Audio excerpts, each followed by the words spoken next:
नमस्कार दोस्तों, मैं आपका दोस्त राहुल कुमार आपके चैनल स्टडी विद राहुल में आपका स्वागत करता हूं। तो गाइस, आज मेरा टॉपिक रहने वाला है जेएसओ की जॉब प्रोफाइल। एसएससी सीजीएल की एक पोस्ट होती है 4200 ग्रेड पे, उसकी जॉब प्रोफाइल के बारे में आपको बताऊंगा मैं। तो सबसे पहले मैं आपको बताता हूं कि आपका सिलेक्शन होता है एसएससी सीजीएल के थ्रू। जब आप प्री का फॉर्म अप्लाई करते हैं तो उसके लिए जेएसओ इन्वेस्टिगेटर फर्स्ट और सेकेंड के लिए अलग अलग ऑप्शन आता है, जिसमें अगर आप चूज करते हैं तभी आप इसका पेपर दे सकते हैं, वरना आप इसका पेपर नहीं दे सकते। और इसके लिए क्या क्या क्वालिफ़िकेशन होनी चाहिए आपके पास? इंटर में मैथ में अगर आपने इंटर साइंस साइड से किया हुआ है, आपके 60% मिनिमम मार्क होने चाहिए, या फिर आप ग्रेजुएट होने चाहिए स्टेटिक्स सब्जेक्ट से। मतलब ग्रेजुएट में आपका एक सब्जेक्ट स्टेटिक्स रहा हो, तभी आप इसमें अप्लाई कर सकते हैं, वरना आप इसमें अप्लाई नहीं कर सकते। अब आगे देख लेते हैं क्या इसकी जॉब प्रोफाइल है। ये 4200 ग्रेड पे की जॉब होती है और इसका जो सिलेक्शन होता है एसएससी सीजीएल के तहत होता है। अब देखिए, इसके लिए आपको प्री एग्ज़ाम देना पड़ता है। प्री एग्ज़ाम में जो कट ऑफ होती है, इसकी कट ऑफ पिछले कई सालों से अलग अलग लगने लगी है। जैसे अगर मान लीजिए नॉर्मल कट ऑफ आपकी लगी है 130 पे, 135 पे, तो इसके लिए जो क्राइटेरिया है वो थोड़ी सी कट ऑफ ज़्यादा लगेगी, 10 या 15 नंबर। जो 2020 में कट ऑफ रही है वो आपकी इस प्रकार है। देखिए, एससी की जो कट ऑफ थी वो 100 थी नॉर्मल। जो मतलब एक लिस्ट आती है, उसमें एक लिस्ट फर्स्ट होती है जो कि डबल ए के लिए होती है, एक लिस्ट सेकंड होती है जो जेएसओ के लिए होती है, और एक होती है लिस्ट थर्ड जो सभी के लिए, सभी पोस्टों के लिए होती है। तो इसमें एससी की जो कट ऑफ गई है वो 124 थी, और एसटी की 122 122 थी। ओबीसी की बात करी जाए 147, ईडब्ल्यूएस की 146 और यूआर की 153 और ओएच की है 120। अब आपने देखा इसकी जो कट ऑफ है वो बहुत हाई है, क्योंकि इसमें पहली बात तो वो सभी बच्चों को जेएसओ का पेपर नहीं दिलाते हैं। कुछ ही बच्चों को जेएसओ का पेपर दिलाते हैं, जो बच्चे इसके लिए अप्लाई करते हैं, और उसमें भी जो है ना अलग से कट ऑफ डिसाइड कर लेते हैं कि हमें सिर्फ इतने बच्चे चाहिए। ठीक है गाइस, अब आगे देख लेते हैं। देखिए, लेकिन ये जो पोस्ट होती है 4200 ग्रेड पे की पोस्ट होती है, इसमें आपको जो ना जो एसएससी सीजीएल का फाइनल रिजल्ट आता है, अगर आपके नंबर कम भी रह जाते हैं, आपको ऑडिटर की पोस्ट मिलने वाली होती है, या फिर टीए भी मिलने वाली होती है। अगर आपने जेएसओ का पेपर दिया हुआ है तो आपको आसानी से ये वाली पोस्ट मिल जाती है, अगर आपका स्कोर अच्छा है। मतलब इतना अच्छा भी नहीं है कि अगर आपको 4200 ग्रेड पे की जॉब चाहिए, मतलब उससे थोड़ा कम होने पे भी आपको ये पोस्ट मिल जाती है।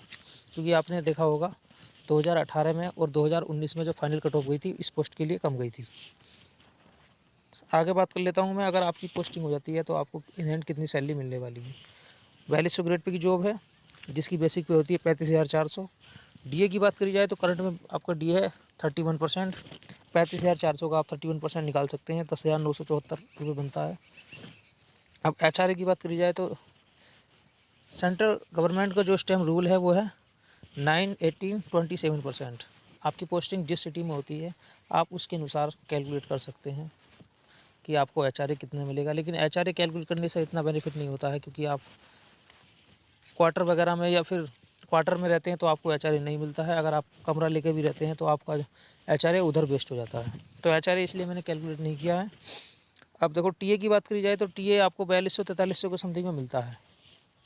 अब टोटल इस प्रकार आपकी सैलरी 52-53 हज़ार रुपये की समथिंग में बन जाती है।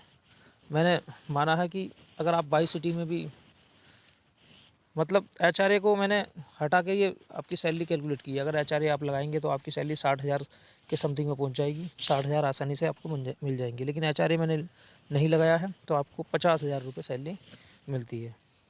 अब जिसमें एनपीएस में डिडक्शन होता है, एनपीएस में डिडक्शन क्या होता है? बेसिक पे प्लस डीए का 10% आपका एनपीएस में डिडक्शन होता है। बेसिक पे जैसे आपकी 35,400 है, और 11,000 के समथिंग में आपका बनता है डीए।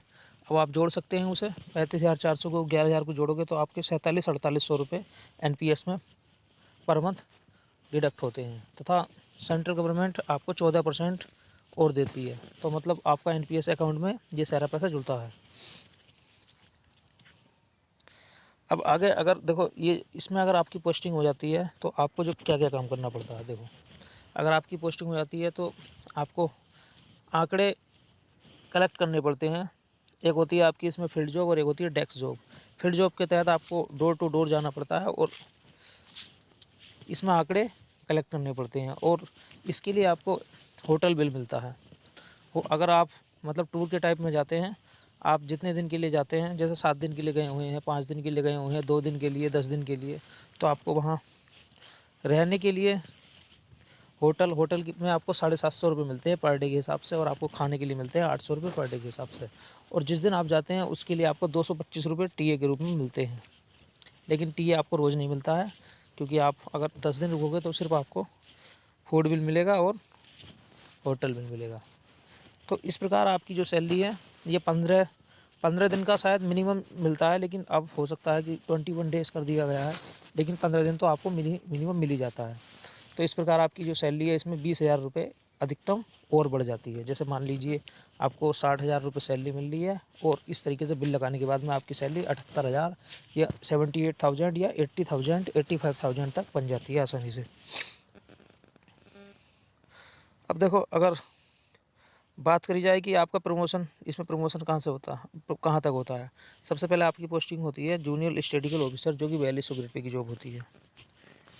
4200 ग्रेड पे की जॉब होती है। इसके बाद में आपका प्रमोशन होता है सीनियर स्टैटिस्टिकल ऑफिसर, जो कि 4600 ग्रेड पे की जॉब होती है। 4600 ग्रेड पे की जॉब होती है। आपका प्रमोशन 6 से 7 साल में आसानी से 7 से 8 साल में आसानी से हो जाता है जेएस सीनियर स्टैटिस्टिकल ऑफिसर के लिए, जो कि 4600 ग्रेड पे की पोस्ट होती है। अब इसके बाद में आपका प्रमोशन कहाँ होता है, इसके बाद में आप बनते हैं assistant director. Assistant director 4600 grade pay के बाद में आपकी पोस्टिंग होती है 4800 ग्रेड पे। असिस्टेंट डायरेक्टर के बाद आप बनते हैं डिप्टी डायरेक्टर, ये 5400 ग्रेड पे होता है और 5400 के बाद में आपकी पोस्टिंग होती है डायरेक्टर के रूप में। अगर कोई कैंडिडेट कम उम्र में इस पोस्ट को पा लेता है तो आसानी से डायरेक्टर बन जाता है, मतलब 6600 ग्रेड पे तक पहुंच सकता है। तो ये मैंने आपको बताया कि आपकी पोस्टिंग कहाँ तक हो जाती है। अब बात कर लेते हैं, अगर आपकी पोस्टिंग इसमें हो जाती है तो आपकी जो लाइफ है वो कैसी रहने वाली है, तथा पढ़ाई के लिए आपको समय मिलेगा या नहीं मिलेगा। अगर आपकी पोस्टिंग यहाँ हो जाती है तो आपको पढ़ाई के लिए तो आसानी से टाइम मिल जाता है। आप यूपीएससी की तैयारी आसानी से कर सकते हैं, क्योंकि इसमें ज़्यादा वर्कलोड नहीं रहता है। सिर्फ फील्ड जॉब में थोड़ी सी हैट्रिक वाली लाइफ रहती है, लेकिन उसमें भी आप जहाँ रुकेंगे आपको आसानी से पढ़ने के लिए टाइम मिल जाता है। डेस्क जॉब क्या होती है, डेस्क जॉब में आपको इतना काम नहीं होता है, बस उसमें जो आंकड़े कलेक्ट करके लोग आते हैं उन आंकड़ों को आपको फीड करना पड़ता है, उनका ब्यूरो रखना पड़ता है। डेस्क जॉब लोग ज़्यादा पसंद करते हैं आफ्टर मैरिज, शादी के बाद में डेस्क जॉब को ज़्यादा पसंद करते हैं, और उससे पहले लोग किसे प्रीफर करते हैं, फील्ड जॉब को, क्योंकि फील्ड जॉब में घूमने का टाइम ज़्यादा मिलता है। लेकिन सबसे बड़ी बस प्रॉब्लम यही होती है कि अगर आप 15 दिन के लिए, 10 दिन के लिए, 7 दिन के लिए कहीं टूर पर चले जाते हैं तो आपको वहाँ रुकना पड़ता है।